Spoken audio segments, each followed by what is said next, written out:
How do you explain when things don't go as we assume? Or better, how do you explain when others are able to achieve things that seem to defy all of the assumptions? For example, why is Apple so innovative? Year after year after year after year, they're more innovative than all their competition. And yet, they're just a computer company. They're just like everyone else. They have the same access to the same talent, the same agencies, the same consultants, the same media. Then why is it that they seem to have something different? Why is it that Martin Luther King led the civil rights movement? He wasn't the only man who suffered in a pre-civil rights America, and he certainly wasn't the only great orator of the day. Why him? And why is it that the Wright brothers were able to figure out controlled powered manned flight when there were certainly other teams who were better qualified, better funded, and they didn't achieve powered manned flight, and the Wright brothers beat them to it? There's something else at play here.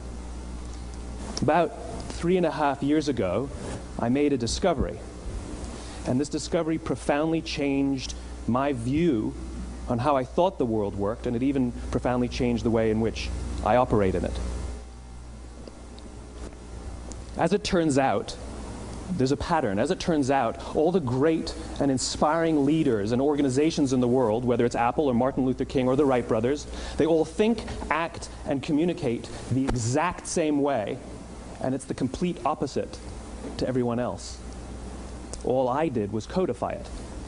And it's probably the world's simplest idea. I call it the golden circle.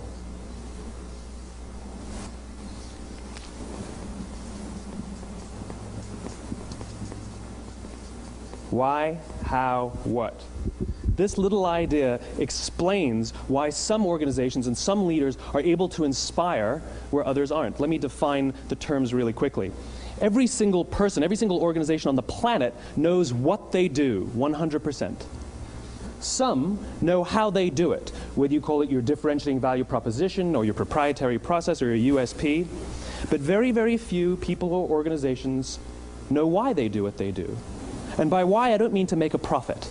That's a result. It's always a result. By why, I mean what's your purpose? What's your cause? What's your belief? Why does your organization exist? Why do you get out of bed in the morning? And why should anyone care?